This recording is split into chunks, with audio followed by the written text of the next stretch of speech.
Bismillahirrahmanirrahim. Assalamualaikum warahmatullahi wabarakatuh.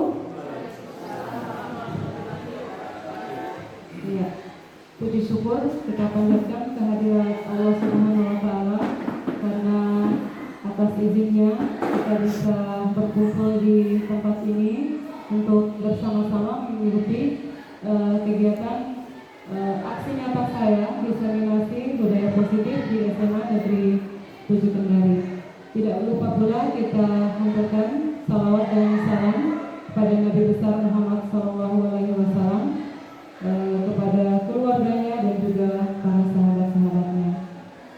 Di kesempatan ini pada kegiatan aksi nyata diseminasi budaya positif di SMA Negeri 7 Kendari akan dibuka oleh kepala sekolah sekaligus yang mewakili beliau, yaitu Wakasek kurikulum dari SMA Negeri 7 Kendari. Kepada Bapak kami persilakan dengan hormat.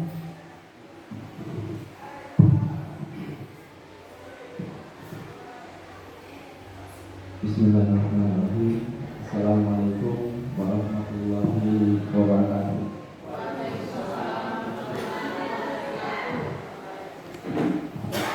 Alhamdulillah wa syukurillah wa hawla wa la quwwata illa billahil azim.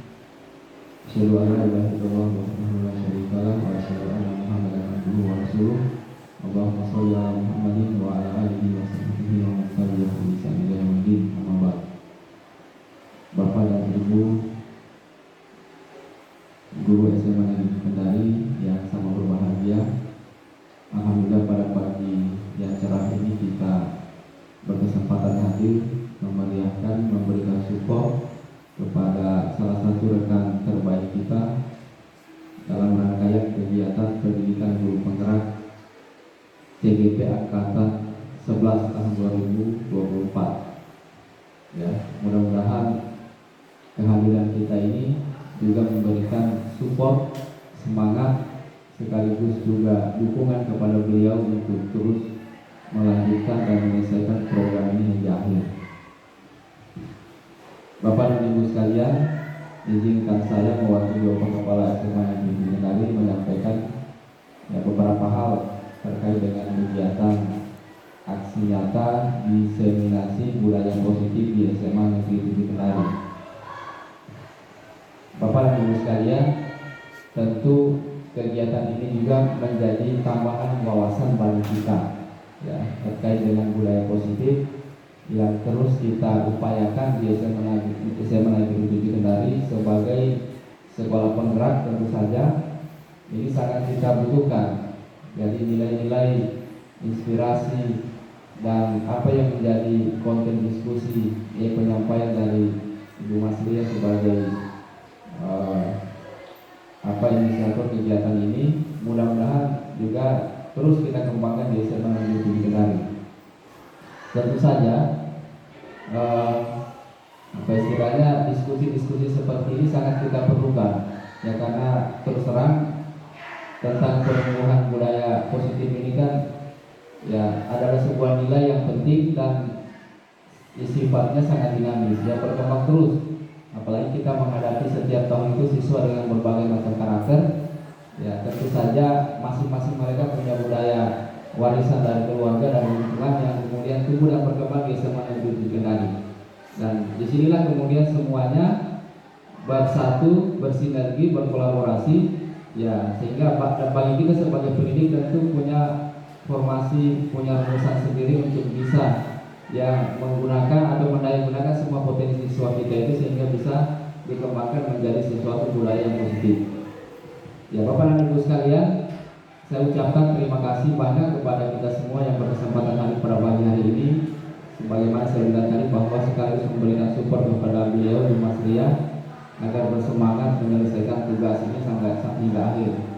Ya terus terang, ya mungkin baru sebatas itu yang diberikan dukungan dari sekolah, tetapi yakin dan percaya bahwa dengan kebersamaan kita insya Allah ya cukup memberikan suntikan energi bagi beliau untuk menyelesaikan tugas ini yang mungkin kita lihat sangat berat, tetapi insya Allah dengan semangat beliau insya Allah kita percaya bisa selesai. Ya terima kasih banyak sekali lagi.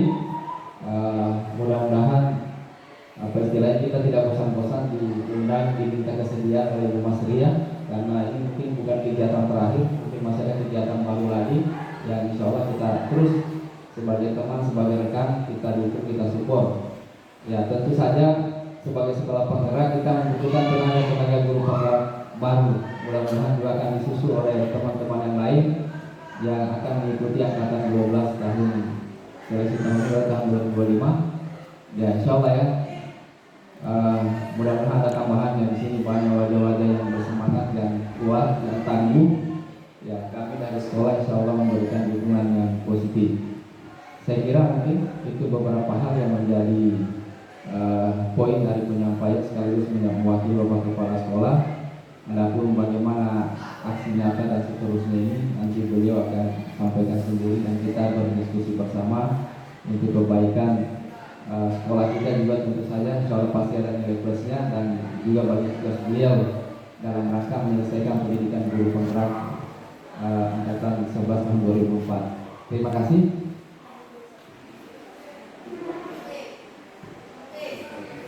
Oke, terima kasih banyak ya. Sekali lagi mohon dukungannya Bapak Ibu sekalian untuk berdiskusi pada forum hari ini. Saya mewakili Bapak Kepala Sekolah menyampaikan permohonan maaf jika ada hal-hal yang kurang, yang ada yang salah. Ya mudah-mudahan bisa diperbaiki di masa-masa yang akan datang. Terima kasih Bapak Ibu sekalian.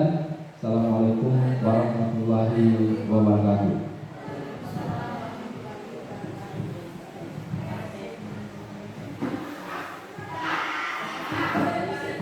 Terima kasih Pak Saman selaku Wakil Kepala Sekolah Bidang Kurikulum telah membuka kegiatan kita pada hari ini.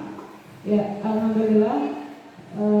Semoga kegiatan kita dari awal sampai berakhirnya nanti 1 bulan kemudian ini bisa berjalan dengan baik. Ya, jadi sebelum kita mulai, mungkin saya minta semangatnya dulu untuk kita semua. Ya, jadi Bapak dan Ibu masih semangat kan untuk mengikuti kegiatan kita hari ini? Alhamdulillahirobbilalamin. Oke, jadi aksi nyata ini informasi untuk rekan-rekan semua bahwa ini merupakan salah satu bagian dari tugas saya sebagai calon guru penggerak dalam mengikuti program guru penggerak angkatan 11 Kota Kendari.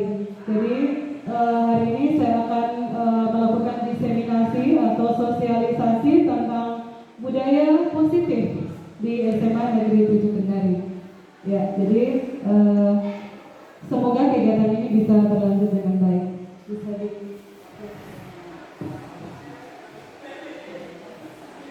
Ya, jadi tentang budaya positif. Ya, jadi ada beberapa hal penting ya yang terkait dengan budaya positif. Yang pertama itu adalah disiplin positif, kemudian motivasi perilaku manusia, keyakinan sekolah atau kelas, kemudian kebutuhan dasar manusia, posisi kontrol guru, dan segitiga restitusi. Ya, jadi yang pertama yang akan kita bahas yaitu tentang disiplin positif. Jadi untuk memberikan motivasi bagi kita, saya memberikan satu pertanyaan kepada kita semua. Apa yang terlintas di pikiran kita, Bapak dan Ibu, ketika kita mendengar kata disiplin? Jadi saya persilakan mungkin ada yang memberikan pendapatnya, apa itu disiplin? Ya, oke, silakan Bu. Kalau menurut saya pribadi, untuk disiplin itu berarti dia taat dan patuh terhadap peraturan yang ada. Ya, ada lagi dari teman?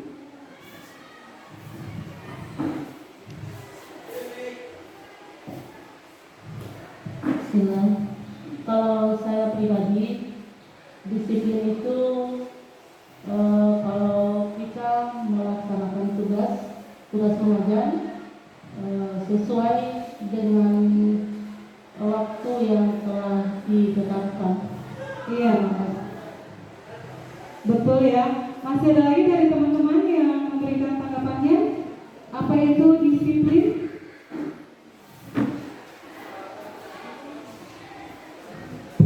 Oke, terima kasih.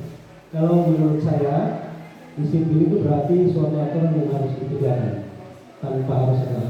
Iya, betul sekali. Terima kasih Pak Suti. Masih ada teman yang lain? Oh ya, silakan Ibu Dwi.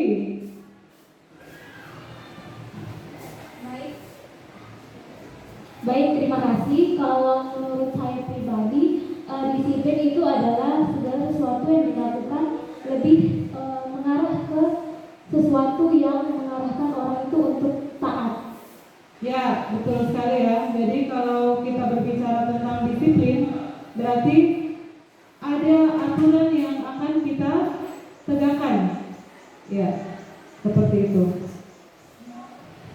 Ya, jadi semua yang Bapak Ibu utarakan tadi, pendapat-pendapat Bapak Ibu itu sudah benar ya tentang disiplin. Tapi yang patut kita pahami bersama bahwa disiplin itu merupakan pembiasaan ya, pembiasaan yang kita lakukan yang pada akhirnya itu mengarah kepada nilai-nilai kebajikan yang dimiliki oleh siswa. Jadi konsep disiplin adalah segala sesuatu yang dilakukan seseorang pada orang lain untuk mendapatkan kepatuhan. Jadi apa yang sudah kita utarakan tadi itu sudah betul ya Bapak dan Ibu. Kemudian untuk disiplin positif, kalau mengarahnya kepada peserta didik, kita bisa memampukan peserta didik untuk memahami dan mengontrol setiap perilaku, setiap tindakan yang dilakukan agar senantiasa dilakukan dengan penuh kesadaran dan tanggung jawab sebagai bentuk menghormati diri sendiri dan juga orang lain.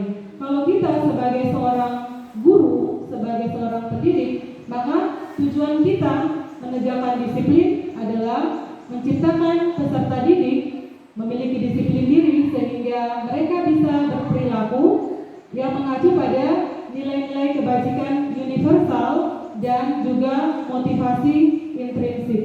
Jadi motivasi intrinsik itu adalah tantangan berat bagi kita Bapak Ibu ya untuk memunculkan motivasi intrinsik dalam diri siswa. Karena selama ini siswa kita, mungkin pengalaman saya dan pengalaman Bapak Ibu sama bahwa umumnya motivasi siswa itu bukan lahir dari kemauan diri sendiri, tapi mungkin karena pengaruh faktor eksternal, mungkin karena dorongan dari Bapak dan Ibu, Bapak dan Ibu guru ya, dorongan dari orang tua, dorongan dari teman, atau mungkin karena dorongan ingin mendapatkan pujian atau dorongan ingin mendapatkan hadiah.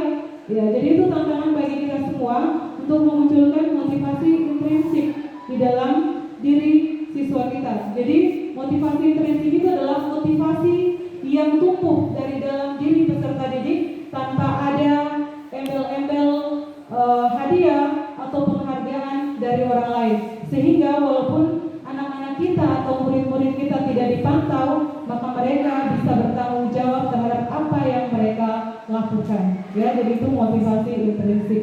Kemudian motivasi intrinsik itu lahir dari nilai-nilai kebajikan yang dimiliki oleh murid-murid kita. Ya, mungkin Bapak Ibu ya. Jadi kita bahas tentang nilai-nilai kebajikan. Jadi saya minta lagi pendapat dari teman-teman semua, apa saja yang Bapak Ibu ketahui tentang nilai-nilai kebajikan universal? Ada yang ingin memberikan pendapatnya? Ya, silakan Bu Rus.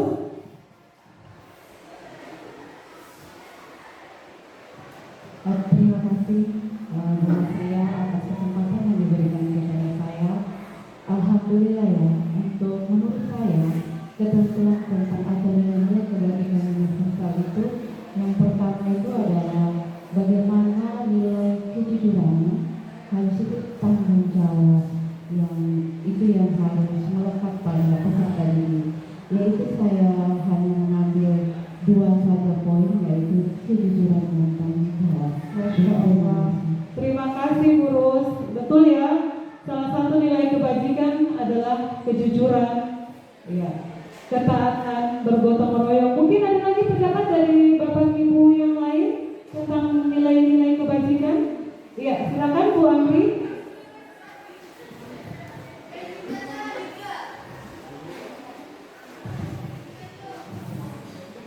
Menurut saya nilai-nilai kebajikan itu antara lain kemandirian dan tanggung jawab, kemudian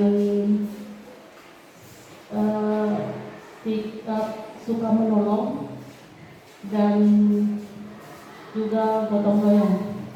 Terima kasih ya. Betul sekali ya. Jadi apa yang Bapak Ibu sudah utarakan tadi betul ya tentang nilai-nilai kebajikan. Ya, jadi nilai-nilai kebajikan universal itu banyak sekali ya Bapak Ibu. Sumbernya juga banyak, tetapi sumber utama kita yang telah kita lakukan di sekolah itu adalah bersumber dari profil pelajar Pancasila, ya, yang sudah terkandung dalam profil pelajar Pancasila, yaitu kreatif, bernalar, kritis, bergotong royong, berkebinekaan global, dan beriman dan bertakwa kepada Tuhan Yang Maha Esa, dan juga berakhlak mulia. Dan nilai-nilai kebajikan juga bukan hanya itu, banyak sumber, ya salah satunya yang ada bahwa kita berempati, kemudian bergotong royong, berkasih sayang, saling toleran, simpati kepada orang lain, dan lain sebagainya. Jadi nilai-nilai kebajikan inilah yang memotivasi kita, tantangan bagi kita untuk bisa memunculkan nilai-nilai kebajikan itu dalam diri peserta didik kita ya Bapak Ibu.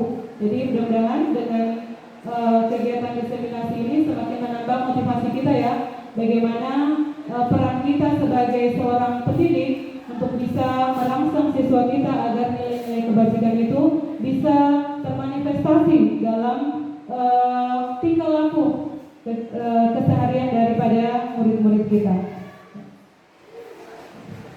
Ya.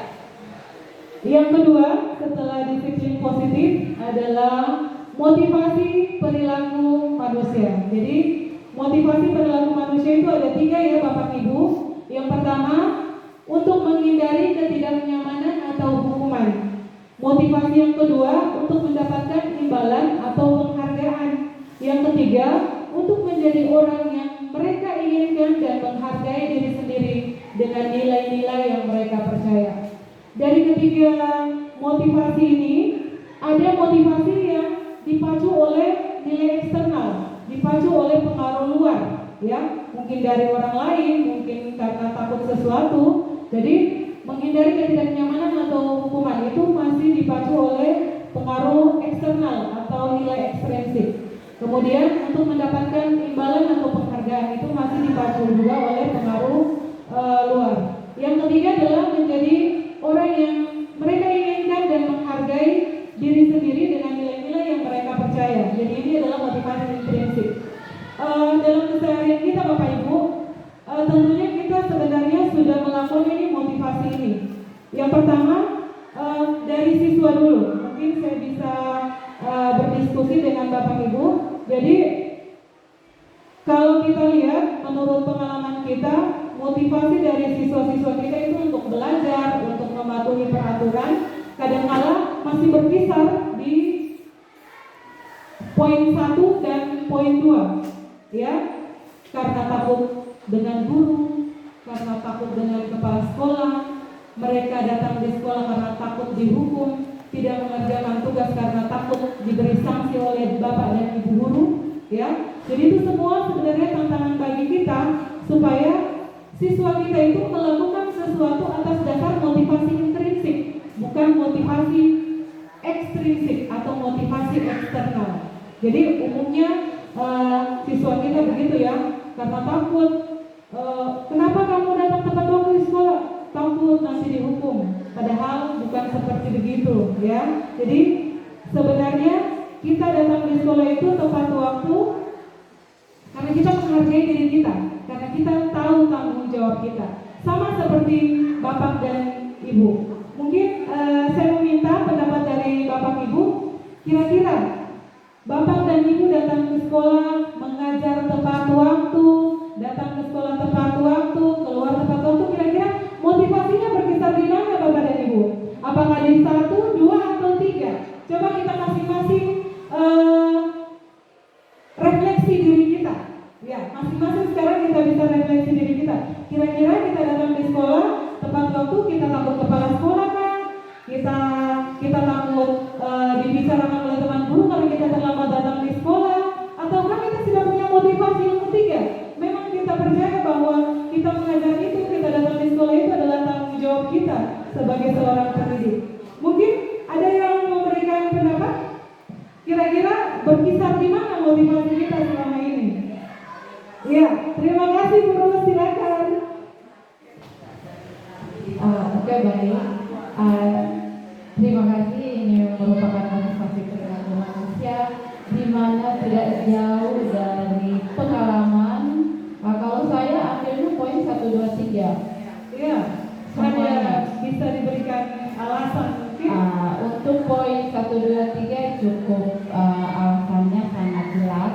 Kalau 3 memang saya sudah kembangkan dari dulu, tapi untuk saat ini 1, 2, 3 juga sudah tertanam sama diri saya. Semuanya ada ya, 1, 2, 3. Alasannya kenapa 1, 2, 3? Karena mungkin yang pertama itu adalah yang paling kita takut adalah jangan sampai ada kata hukuman. Gitu ya, itu yang paling utama.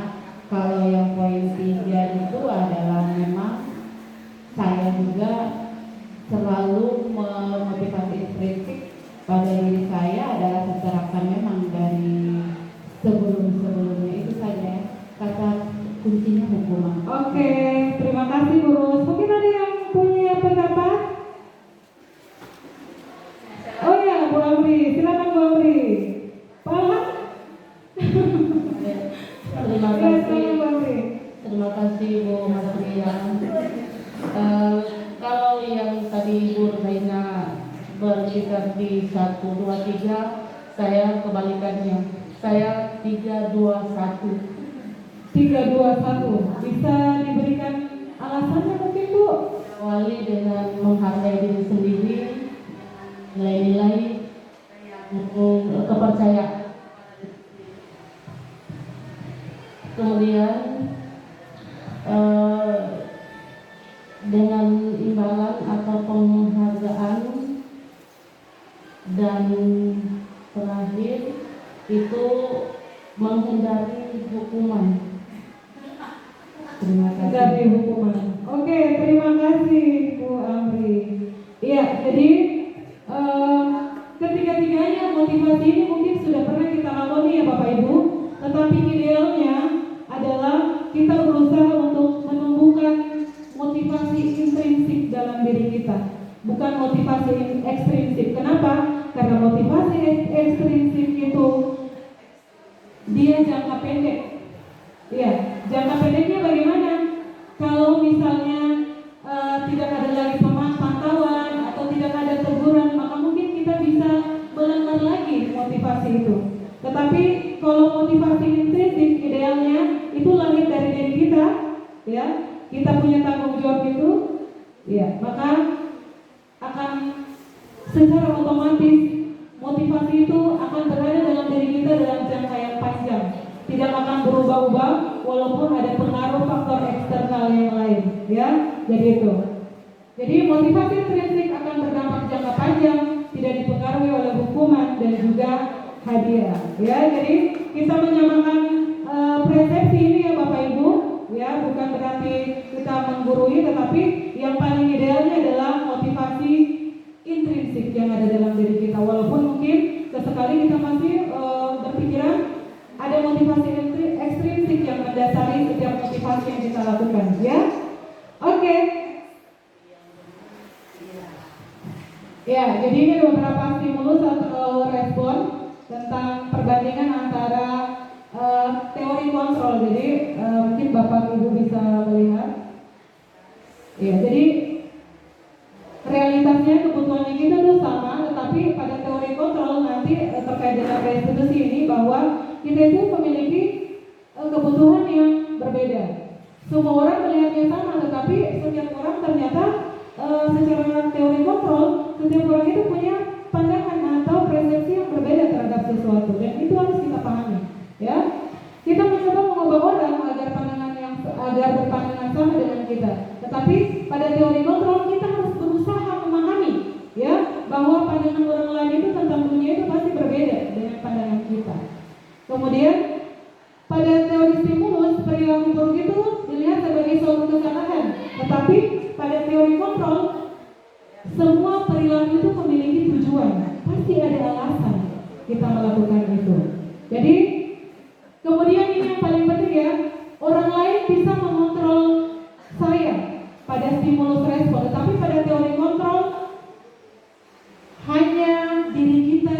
bisa mengontrol kita sendiri. Salah satu buktinya ya, kalau kita mengepalkan tangan kita dan ada orang yang berusaha untuk membukanya dengan berbagai cara, maka yang berhak menentukan kita membuka atau menutup telapak tangan kita itu adalah diri kita sendiri. Walaupun orang lain sudah berbuka dengan bujukan, dengan hadiah, dengan rayuan apapun, tapi kalau motivasi dalam diri kita adalah motivasi intrinsik, maka kita sendiri yang bisa mengontrol diri kita. Ya, jadi Bapak Ibu. Pemaksaan ada pada saat bujukan gagal, tetapi pada teori kontrol, kolaborasi dan konsensus itu menciptakan pilihan-pilihan baru. Kita bisa mencari alternatif baru untuk menyelesaikan satu permasalahan ataupun solusi yang kita berikan nanti pada peserta didik kita yang kita hadapi ya, kalau misalnya ada terjadi permasalahan. Kemudian kalau pada stimulus respon, model berpikirnya menang kalah. Ya, tetapi kalau pada teori kontrol nanti itu kita harus sama-sama menang, sama-sama kita mendapatkan kebaikan, sama-sama tidak ada yang disalahkan, ya, sama-sama kita menganggap diri kita bahwa itu sesuatu hal yang benar. Next, ya, kita masuk pada tahapan budaya positif yang ketiga, yaitu keyakinan sekolah atau kelas. Jadi Bapak Ibu mungkin wali kelas di ruangan ini mungkin sudah pernah mempraktekkan ya, membuat keyakinan kelas. Ya, jadi keyakinan kelas itu dilakukan sebenarnya idealnya itu pada awal semester sebelum mulai pembelajaran berlangsung. Jadi sudah membuat keyakinan sekolah atau keyakinan kelas. Jadi ada motivasi lagi untuk kita. Kira-kira mengapa keyakinan kelas bukan peraturan kelas? Kenapa harus keyakinan kelas bukan peraturan kelas? Mungkin ada? Ya, silakan Bu Apri. Terima kasih. Kalau menurut saya, kalau peraturan kelas itu bisa motivasinya dari luar. Tapi kalau keyakinan kelas itu bisa muncul motivasinya dari dalam diri peserta didik. Terima kasih. Oke, terima kasih. Ada lagi pendapat dari teman-teman? Silakan Bu Nur.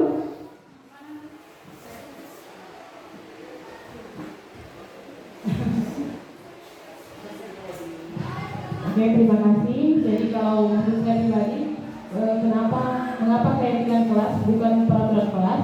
Karena keyakinan kelas itu merupakan hasil kesepakatan antara guru dan siswa. Sementara kalau untuk peraturan kelas itu ditetapkan secara sepihak atau hanya searah.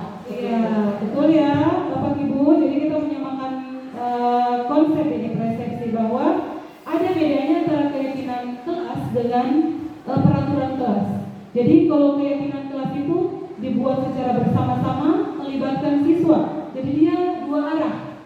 Tapi kalau peraturan kelas hanya guru yang buat satu arah, tanpa bertanya kepada siswa, tanpa bertanya kepada murid-murid kita apa yang mereka inginkan dalam kelas kita. Karena tujuan daripada membuat peraturan keyakinan kelas kita adalah untuk mewujudkan kelas impian yang diimpikan oleh murid-murid kita. Mau jadi apa kelas kita? Mau diinginkan seperti bagaimana kelas kita? Karena kalau keyakinan kelas sudah terwujud, maka suasana kelas akan nyaman, akan aman, dan proses belajar mengajar juga akan berjalan dengan sebaik-baiknya. Kemudian keyakinan kelas ini akan merujuk kepada pembangunan budaya positif. Kira-kira apa hubungannya antara keyakinan kelas dengan terciptanya budaya positif? Ada yang bisa memberikan pendapat?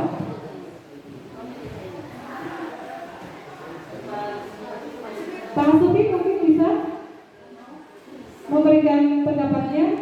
Keyakinan kelas itu membangun budaya positif. Ya. Ya, terima kasih. Mengapa keyakinan kelas penting untuk membangun budaya positif? Karena ketika keyakinan kelas itu sudah berjalan, maka otomatis akan siswanya menjadi lebih teratur. Jadi selanjutnya ada sifat positif.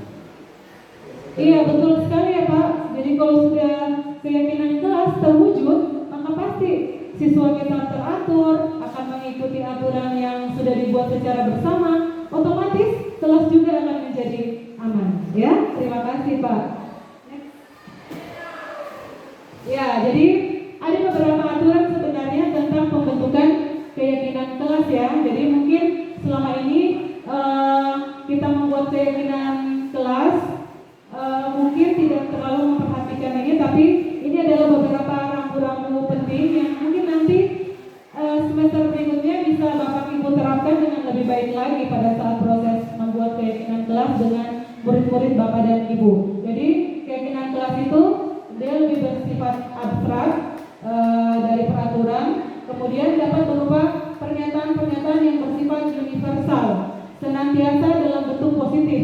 Yang dalam bentuk positif ini artinya kita sering membuat keyakinan kelas ini menurut pengalaman saya nanti setelah mengikuti guru penggerak ini baru saya mengerti juga ya bahwa dulu waktu saya membuat keyakinan kelas ada kata-kata dari keyakinan kelas itu tidak boleh mengganggu teman, tidak boleh membawa HP. Ya, jadi kalimat-kalimat tidak boleh mengganggu teman, tidak boleh membawa HP itu harus kita bawa ke dalam bentuk kalimat yang positif. Tidak boleh ada kata tidak boleh, dilarang. Ya, jadi harus kita membawanya ke kalimat-kalimat yang lebih positif. Ya, seperti itu.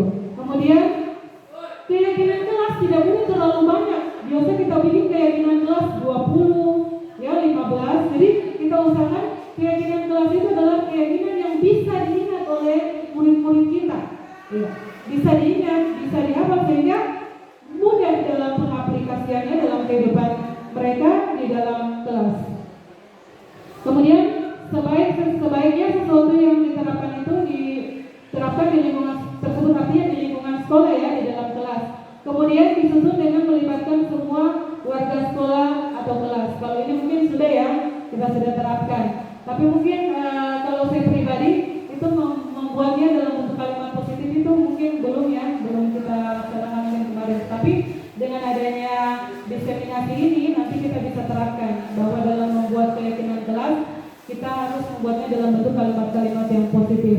Kemudian keyakinan kelas hendaknya ditinjau kembali dari waktu ke waktu, disesuaikan dengan kondisi kelas kita. Kalau kondisi kelas misalnya keyakinan kelas itu sudah terpatri, sudah termotivasi prinsip dalam dirinya, maka kita bisa membuat keyakinan kelas yang lain untuk menambah lagi nilai-nilai kebajikan daripada murid-murid kita. Next. Ya, yang berikut adalah kebutuhan dasar manusia. Jadi kebutuhan dasar manusia adalah segala sesuatu yang dibutuhkan oleh manusia untuk mempertahankan keseimbangan kondisi fisiologis dan juga psikologis yang bertujuan untuk mempertahankan kehidupan dan juga kesehatan. Iya, kebutuhan dasar manusia. Jadi manusia itu semua senantiasa berusaha untuk memenuhi kebutuhan dasarnya. Apabila tidak berhasil diperoleh melalui cara yang positif, maka mungkin dengan cara yang melanggar aturan. Bapak Ibu, kebutuhan dasar manusia itu ada dalam diri kita, ada dalam diri murid-murid kita. Ada 5 kebutuhan dasar manusia yang secara alamiah ada dalam diri kita, yaitu kebutuhan untuk bertahan hidup, kebutuhan kasih sayang dan rasa diterima, kebutuhan kebebasan, kesenangan, dan penguasaan. Ya, mungkin Bapak Ibu bisa melihat bahwa kebutuhan bertahan hidup adalah kebutuhan yang bersifat fisiologis untuk bertahan hidup. Misalnya kesehatan, rumah, dan juga makanan. Untuk kasih sayang, jadi dan rasa diterima, kebutuhan ini dan 3 kebutuhan berikutnya adalah kebutuhan psikologis. Kebutuhan untuk disayangi dan diterima meliputi kebutuhan akan hubungan dan koneksi sosial. Kebutuhan untuk memberi dan menerima kasih sayang dan kebutuhan untuk merasa menjadi bagian dari suatu kelompok. Kebutuhan penguasaan, ya, atau kebutuhan pengakuan atas kemampuan. Kebutuhan ini berhubungan dengan kekuatan untuk mencapai sesuatu, menjadi kompeten, menjadi terampil, diakui atau berprestasi dengan keterampilan kita merasa didengarkan dan kita merasa dihargai. Kemudian kebutuhan akan kebebasan, kebutuhan akan kemandirian, otonomi, memiliki pilihan dan mampu mengendalikan arah hidup seseorang. Dan yang terakhir adalah kebutuhan akan kesenangan, adalah kebutuhan untuk mencari kesenangan, bermain dan tertawa. Bapak Ibu, terkait dengan kebutuhan dasar ini banyak sekali pengalaman kita di sekolah. Ya. Ya. Sebelumnya ya. Banyak sekali yang kita dapatkan pengalaman di sekolah ya terkait dengan kebutuhan dasar. Misalnya ada sebuah kasus. Ya, setiap siswa yang harus kita pahami Bapak Ibu bahwa setiap kita ataupun murid-murid kita melakukan sesuatu itu pasti ada alasannya. Ya, pasti ada alasannya yang mendasari. Jadi kita jangan langsung memberikan label bahwa dia nakal, bahwa dia tidak mau mendengarkan kata guru. Jadi di awal tadi sudah dijelaskan bahwa kebutuhan manusia itu dilakukan dengan langkah-langkah yang positif. Kapan dilakukan dengan langkah negatif, dia melanggar aturan, berarti kebutuhan dasarnya tidak terpenuhi Bapak Ibu. Ya, ada kasus ya, ada seorang siswa namanya Doni. Setiap hari, hampir setiap hari, dia merampas bekal temannya. Dia merampas bekal temannya. Dia ambil semua bekal teman-temannya. Ya, kalau kita kembalikan kepada 5 kebutuhan dasar, jadi Doni ini berarti kalau dia merampas makanan bekal temannya, berarti kebutuhan dasarnya tadi dia tidak terpenuhi. Makanya dia melakukan hal negatif untuk memenuhi 5 kebutuhan dasarnya. Ya, jadi kalau kita runut, kalau misalnya kita proses Doni, kita panggil, Doni, kenapa kamu merampas bekal temanmu? Kalau jawaban si Doni, karena saya lapar Bu, karena saya lapar, saya tidak membawa bekal, berarti dia sedang memenuhi kebutuhan dasarnya untuk bisa survive, bertahan hidup. Iya, jadi kita boleh menjudge dia. Ya, nanti ada bagaimana penanganannya di bagian terakhir, yaitu segitiga restitusi. Kemudian kalau misalnya kita panggil Doni, kenapa kamu merampas bekal temanmu? Kalau jawabannya si Doni, saya butuh perhatian dari teman-teman saya butuh perhatian dari orang tua saya. Karena kalau umpamanya Doni dilaporkan, maka pasti pihak bimbingan dan konseling akan menelpon orang tuanya, melaporkan Doni merampas makanan teman-temannya, dan orang tuanya pasti datang dan akan memberikan bekalnya setiap hari. Itu adalah kebutuhan untuk dia mendapatkan perhatian dan juga kasih sayang dari orang lain. Kalau misalnya jawaban si Doni, saya senang Bu, karena saya bisa melihat wajah lucu teman-teman saya. Karena saya pada saat saya merebut makanannya, saya lihat wajah-wajahnya mereka lucu-lucu Bu. Berarti dia sedang memenuhi kebutuhan dasarnya, itu kesenangan. Ya, kalau dia alasannya, Doni kenapa kamu mengambil bekal teman-temanmu? Karena saya ingin dianggap saya mampu, saya bisa menguasai mereka, saya bisa menjadi pemimpin mereka. Dia berarti dia ingin memenuhi kebutuhan dasarnya sebagai apa Bapak Ibu? Penguasaan pada orang lain.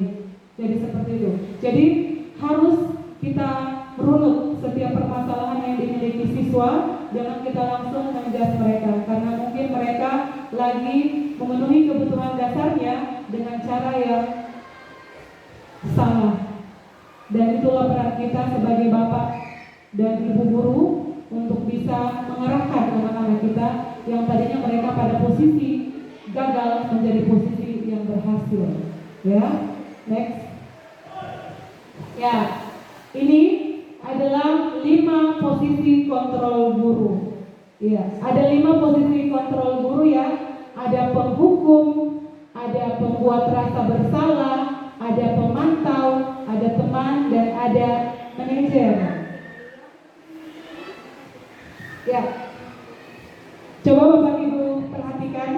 Jadi kalau kita berposisi sebagai penghukum, maka ciri yang kita lakukan itu setiap hari kita berwajah galak. Kalau ada siswa kita yang melanggar, kenapa kamu melanggar lagi? Misalnya, ya, biasanya kita memberikan sanksi tidak sesuai dengan kesalahan yang mereka lakukan. Dia terlambat, tapi kita masih suruh bersihkan WC. Tidak nyambung Bapak dan Ibu. Lakukan sanksi sesuai dengan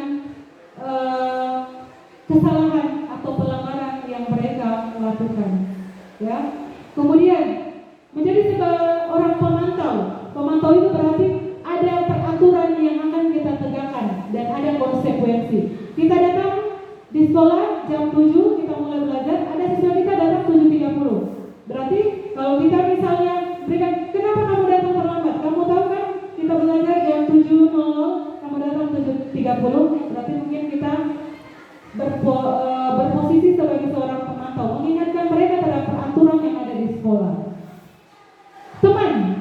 Ya, teman, kita memposisikan diri kita sebagai teman.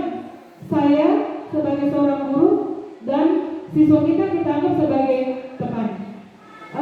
Teman ini misalnya siswa kita melanggar, kita katakan, ayolah jangan membuat susah bapak ibu. Ya, kamu datanglah tepat waktu. Kasihan bapak dan ibu. Atau misalnya mengerjakan tugas, tolonglah kamu mengerjakan tugasmu dengan baik. Ya, kasihan bapak dan ibu guru di sekolah kalau setiap hari mengingatkan kamu tentang tugas. Ya, jadi itu. Kemudian pembuat rasa bersalah. Jadi ini pembuat rasa bersalah ini adalah yang lebih halus lagi. Ya, yang lebih halus lagi. Mungkin tadi agak sedikit ini. Pembuat rasa bersalah ini kita memposisikan diri kita apa ya? Kita membuat siswa itu dengan kalimat-kalimat yang membuat siswa itu merasa bersalah atas apa yang mereka lakukan. Ya, kasihan orang tuamu sudah capek-capek mencari uang, tapi kamu tidak belajar dengan baik. Ya, itu membuat rasa bersalah. Kalau siswa mendengarkan itu pasti ada rasa bersalah di dalam dirinya. Kenapa saya harus melanggar? Kenapa saya tidak mengerjakan tugas dengan baik? Dan posisi yang terakhir adalah manajer. Untuk seorang manajer, kita tidak boleh menyalahkan siswa kita. Kita tidak boleh mencari siapa yang salah. Ya, setiap orang pernah berbuat salah. Kita membangun motivasi intrinsik dalam diri kita, dalam diri murid-murid kita, agar mereka mau merubah kebiasaannya dari yang melanggar menjadi tidak yang melanggar dengan memunculkan motivasi atau solusi dari dalam dirinya sendiri. Ya, dengan kita membantunya. Saya minta dari Bapak Ibu mungkin bisa menuliskan di sticky note, ya. Kira-kira selama ini pada saat kita menjalani profesi kita sebagai seorang pendidik, kita sudah berada di posisi mana dalam posisi kontrol guru ini? Apakah kita penghukum, ataukah kita sudah menjadi pemantau? Apakah kita pernah menjadi teman dengan murid-murid kita? Apakah kita sudah membuat sebagai pembuat rasa bersalah? Ataukah kita sudah menjadi sebagai seorang manajer? Iya, saya minta untuk menuliskannya dan mungkin menempelkannya di bagian itu.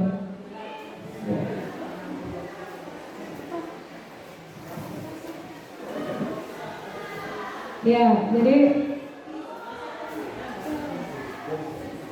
iya, mungkin di sana. Iya, kira-kira.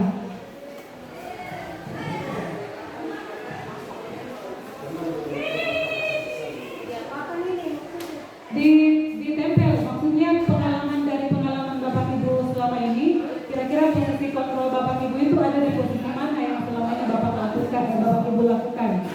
Ya, apakah sebagai penghukum? Boleh? Iya, tapi yang paling dominan ya, iya. Bagusnya yang paling dominan mungkin yang pernah Bapak Ibu alami terhadap penanganan siswa yang melanggar nilai-nilai kebajikan kita di sekolah. Ya, mungkin bisa langsung ditempelkan sticky note-nya. Ini tidak dinilai Bapak Ibu hanya berdasarkan pengalaman kita. Ya, sebenarnya kita sudah berada di posisi kontrol yang mana selama ini.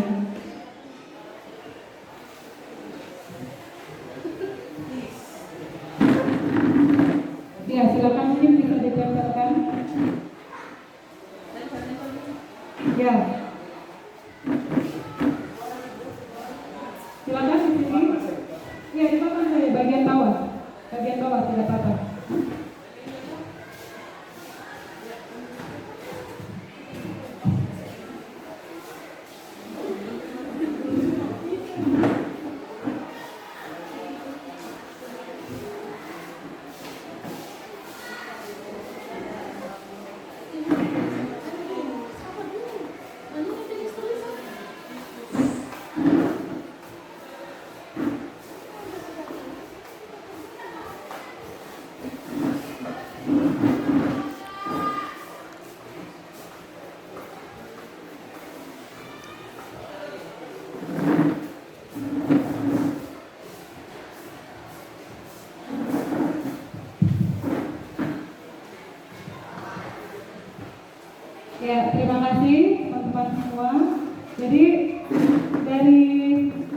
jawaban-jawaban Bapak dan Ibu. Ada yang sudah memposisikan dirinya sebagai seorang manajer, pemantau, ada yang pembuat rasa bersalah, ada yang sebagai teman, ada yang posisi penghukum, ya, ada yang pembuat rasa bersalah, manajer, pemantau, teman, ya. Jadi kalau saya pribadi Bapak Ibu semua posisi ini mungkin kita sudah pernah praktekkan ya, kita sudah pernah lakukan dalam menangani siswa-siswa kita yang melanggar aturan ataupun bermasalah di kesehariannya di sekolah. Tetapi idealnya Bapak Ibu, mari kita menyamakan persepsi kita, konsep kita bahwa idealnya sebagai seorang guru atau pendidik itu posisi kontrol yang paling terbaik itu dan dianjurkan adalah sebagai seorang manajer. Ya, kenapa? Kalau kita memposisikan diri sebagai seorang penghukum itu bisa memiliki sisi negatif. Bisa saja kita dibenci oleh murid-murid kita, bisa saja murid-murid kita menjadi takut dengan kita, ya. Kemudian kalau kita juga sebagai pemantau, ya kita terkesan bagaimana ya, terkesan arogan, tidak punya rasa kasih sayang terhadap murid-murid kita. Kemudian sebagai teman, kadang-kala ini yang sering kita lakukan ya. Kalau saya pribadi paling sering menganggap siswa dengan saya itu sebagai teman, tapi ternyata Bapak Ibu itu punya sisi negatif, membuat siswa-siswa kita itu mereka jadi tidak mandiri, semua bergantung dengan kita. Apakah mereka tidak yakin untuk melakukan satu kegiatan atau satu aktivitas? Semua harus menunggu dulu Bapak dan Ibu gurunya, ya. Kemudian pembuat rasa bersalah juga bisa kita lakoni 1 atau 2 kali, ya. Tetapi selamanya itu tidak terlalu ideal Bapak Ibu. Yang bagus itu adalah kita sebagai seorang manajer, di mana menjadi seorang manajer itu akan merangsang siswa kita, membantu siswa kita untuk menemukan motivasi intrinsik di dalam dirinya, ya. Next.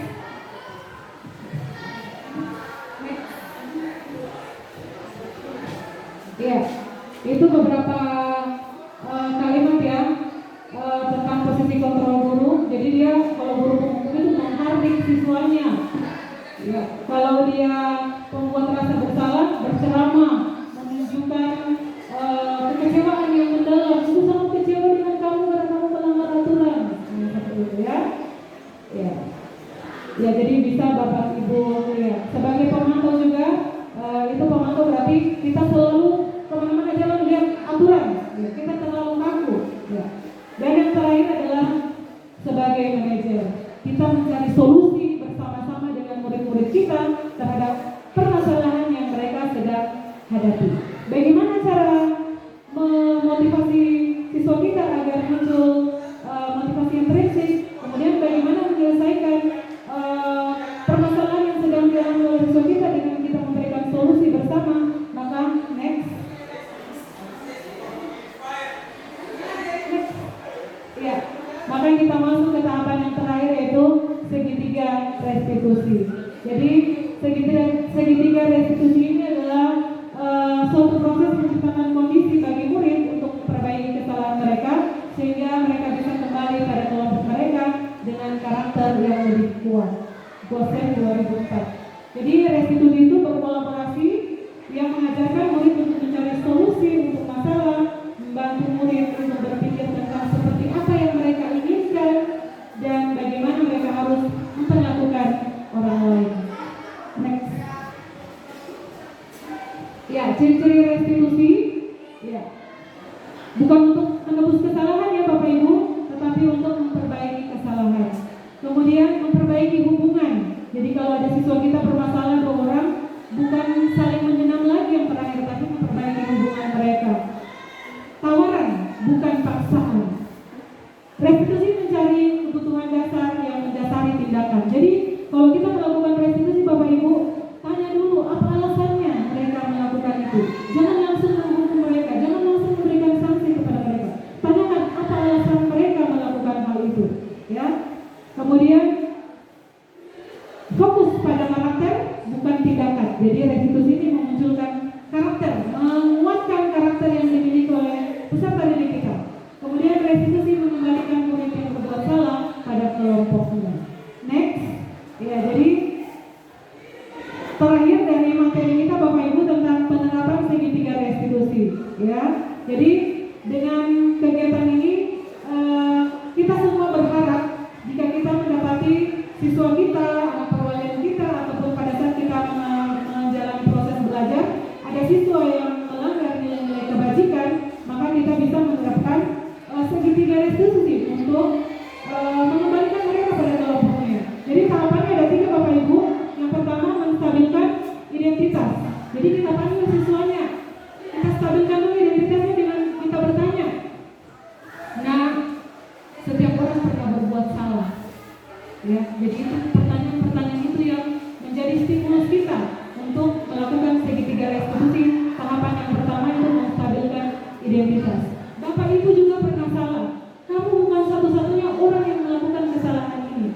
Ya, jadi itu. Kemudian setelah kita mengembalikan, menstabilkan identitas mereka sehingga mereka tidak merasa tersulit, ya, tidak merasa rendah diri karena mereka melakukan kesalahan. Maka tahapan yang kedua adalah kita validasi tindakan yang salah. Kita bertanya kepada murid-murid kita, nah, apa yang mendasari kamu melakukan hal itu? Apakah ada cara lain yang lebih baik selain melakukan itu? Ya, cari tahu, jangan menyudutkan mereka. Kemudian setelah kita validasi tindakan yang salah, maka yang terakhir adalah menanyakan keyakinan mereka.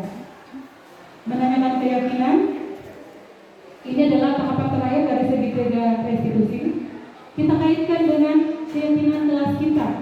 Nah, kalau kamu berbuat seperti itu, sesuaikah dengan keyakinan kelas yang kita telah buat? Sesuaikah dengan nilai-nilai kebajikan yang kita sudah sepakati?